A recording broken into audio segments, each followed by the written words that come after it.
Hey mamas, and welcome to the Entering Motherhood podcast. I'm your host, Sarah Marie Bilger, a wife, mom of two, VBAC mama, and doula. Join us every episode to learn from professionals, special guests, and moms just like you, ensuring that you know what you need to know and discover things that you didn't know before. I believe in you. Let's doula this, and let's navigate the transition of entering motherhood together. Hey mama, this is another episode of the Entering Motherhood podcast. This specifically is a doula talk episode, which if you don't know, we go live on Instagram every Tuesday around 10 o'clock Eastern Standard Time. And by we, I mean me and Katelyn, who is the co-creator of our signature Own Your Birth childbirth education course. Please go look at that if you are looking for a childbirth education course. It's our signature Own Your Birth self-led online comprehensive course, and it is just packed with all the information that you will need to be able to feel informed and empowered as you navigate this stage of pregnancy and leading into birth and even the postpartum period. So we are so excited about that course, and we have been chatting and having these doula talks to provide you with more information to really own your birth and have information that maybe you didn't know or refresh your memory on things like that. So I hope you enjoyed this episode. If you ever have any topics that you feel like you would want to add or hear, if you have any questions, then please reach out to us and let us know so that we can include it in these episodes and in these conversations that we are having for you to really feel informed and empowered. So let's get this episode started. Hello. Welcome to another week of Doula Talk.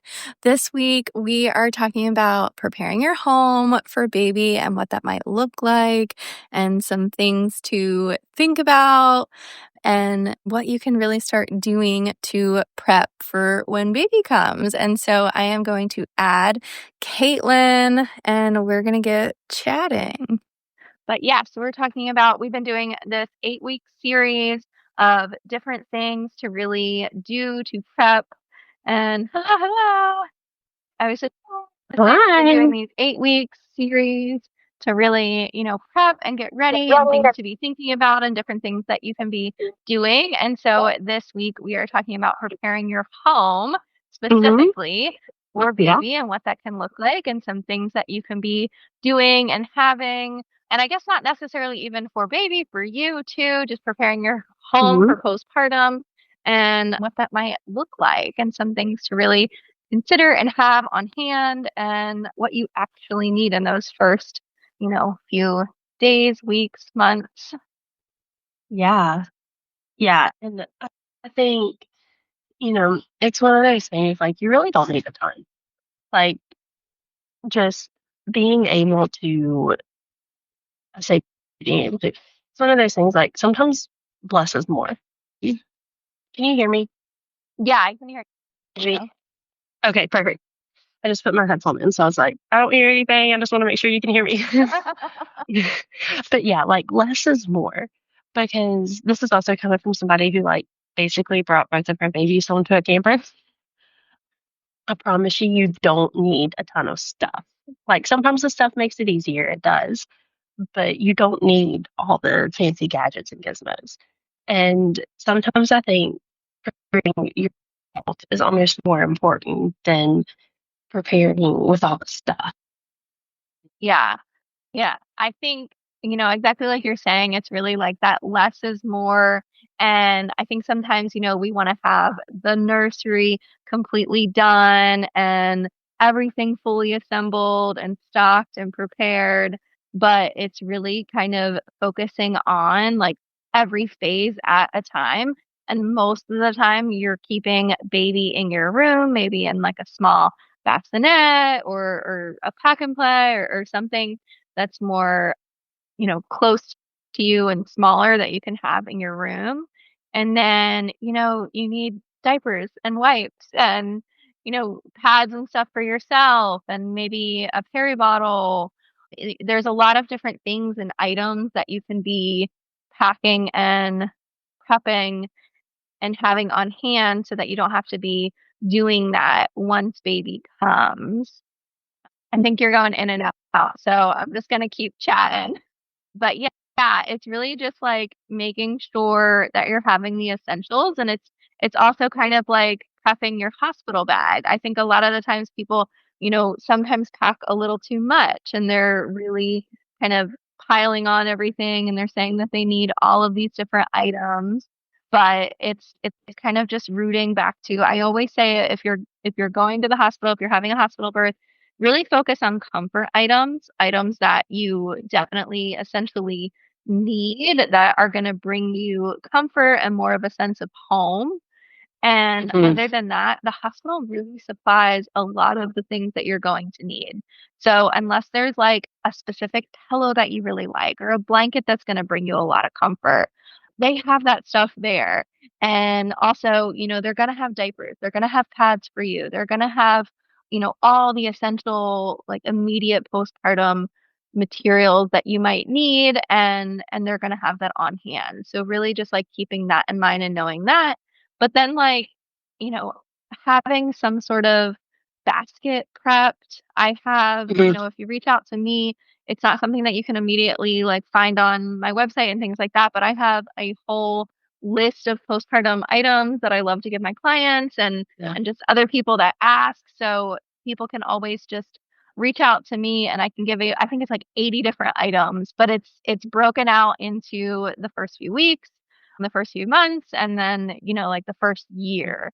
And so really taking like that in mind and keeping tabs on that, because I think when it comes to like your shower and everything too, a lot of times like you're putting everything on the list and then there's going to be items that you do not touch for months. And so like focusing on that like initial postpartum period and the first few weeks and months can be so much more beneficial than buying, food items like little plates and forks and stuff like that.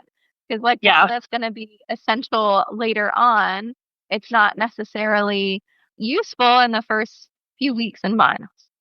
So I think now. So Well, I just like walked into the hospital to get ready to work, and sometimes it's like sketchy service, and I tried to connect to the internet, but sometimes it's not like the best. So I just covered the camera and walked outside. yeah. But yeah, and I think that's one of those things too. It's like, you can definitely have all of the things. You can have like the diaper genie and, all of these really great things that can be really helpful for a lot of people. But honestly, something I like to tell my moms is meal prep. Like, make sure you have those freezer meals and those just quick snacks and stuff like that. Like, prioritize that, because at the end of the day, if you have great nutrition, not only is that going to help like your mood and your stress levels, because all you have to do is then say, hey, husband, whoever, like support person, go grab this out of the freezer and throw it in the oven for an hour, and then boom, dinner is ready. How much stress does that take off and overstimulation? And then you can just focus on bonding with your baby and doing that skin to skin and that breastfeeding.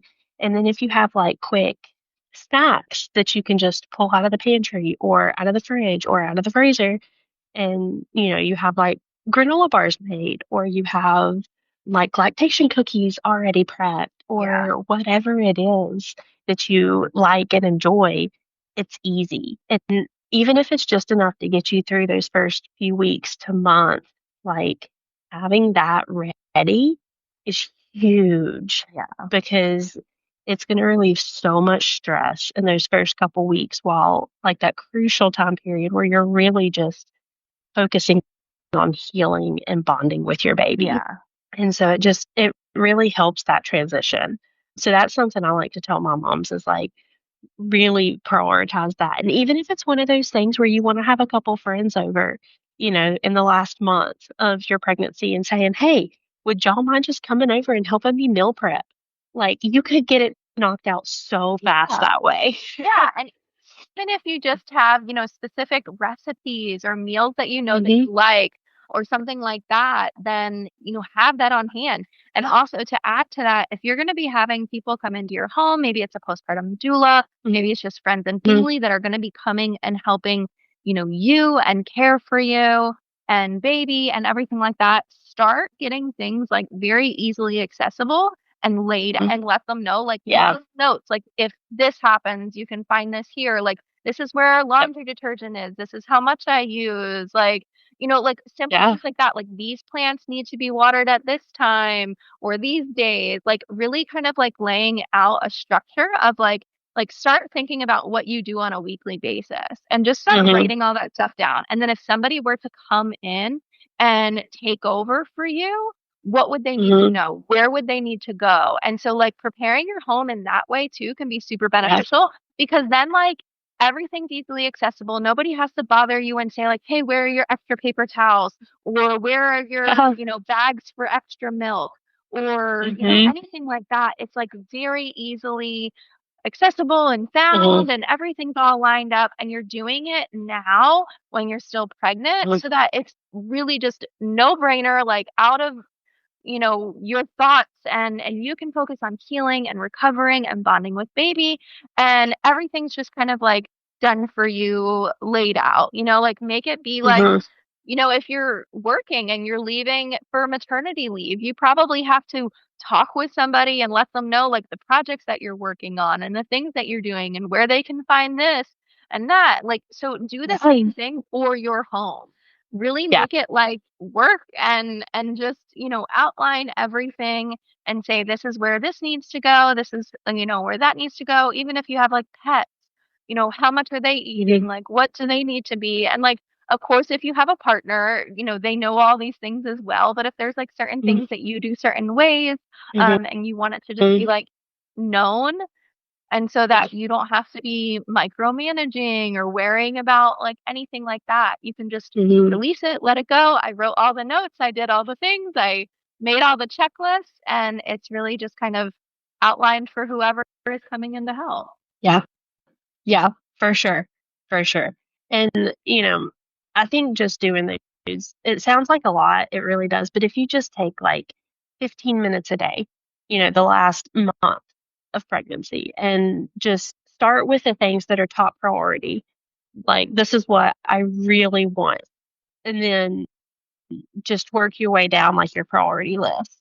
And it really, it can get done, you know, and I think that's one of those things, like, it's really a game changer, just having those few things laid out that like, written out that way, it just makes it so much easier for you, it makes it so much easier for those coming in to help you because people do wanna come in and help you, even if, you know, you maybe can't afford a postpartum doula or you just don't want one or whatever the case may be, like, I'm a huge advocate for them, I think, a postpartum doula is fantastic, but even if it's just, like, friends coming over, if they already have this list laid out, like, this is where things are and this is what I want done, to say, "Hey, there's that list, go look at it and check something off of it," you know? Yeah. Like, it just makes it so much easier for you and even for your husband too, because he is in this with you, like, he's tired. He's not getting the sleep that he normally does either, and, like, he might not be healing from childbirth, but, I mean, he's still tired right there with you, so he's probably not thinking on all cylinders either.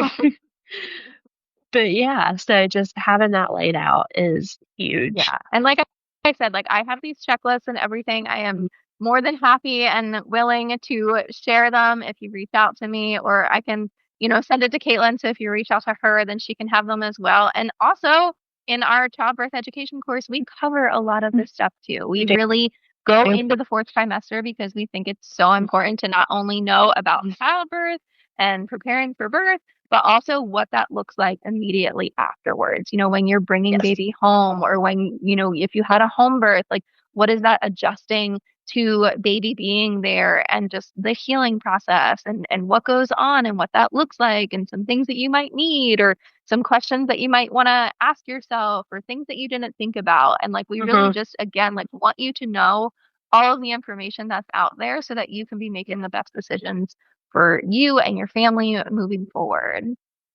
Yes, yes. Like this is something we are so passionate about. We really want the best for you. We want the best birth experience and the best postpartum experience that's possible. And so we have really poured our heart and soul into this course, y'all. And we just want y'all to be able to have everything that you could possibly need. So if you have questions about it or, you're like, maybe I do want to check this out, just reach out to us and we will answer any questions you have or send you any support that we can. And yeah, Yeah, we have we just want what's best for y'all. that goes along with it. So like, and it's like ever evolving. Like if there's, extra topics that we feel like are needed and not represented and not there, like we're going to add them. If like there's something that we can discuss or like have questions in the Facebook community, then it's there. You get direct access to both of us like through that community and just, whatever questions you have and things like that. And like, of course, any questions that you have that you want us to talk about here on Instagram at our doula talks, we are more than happy to take suggestions for different topics and different things that we can, talk about and get going because again, like we just want you to know all the information and, really just take from our brain and spill out onto you and let you know so that you're, best prepared and feeling ready and empowered and excited to just take on motherhood. Yeah. Well, this was so much fun. Yeah. All right. Well, you can catch us next week around the same time. Sometimes we have to push back and delay and have a little fluctuation in our schedules. But for the most part, we are always here Tuesdays around 10 o'clock. And you can always leave any questions or comments in any of these posts and we will answer them. Yeah.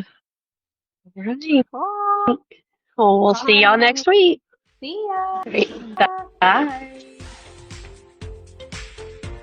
Thank you, mamas, so much for listening. Remember, you are a rock star. I believe in you. Let's doula this. Let's crank it up a notch and let's kick it into high gear together. Hit that subscribe button, share this episode with a friend, message me, email me, call me, beat me. You know how to reach me.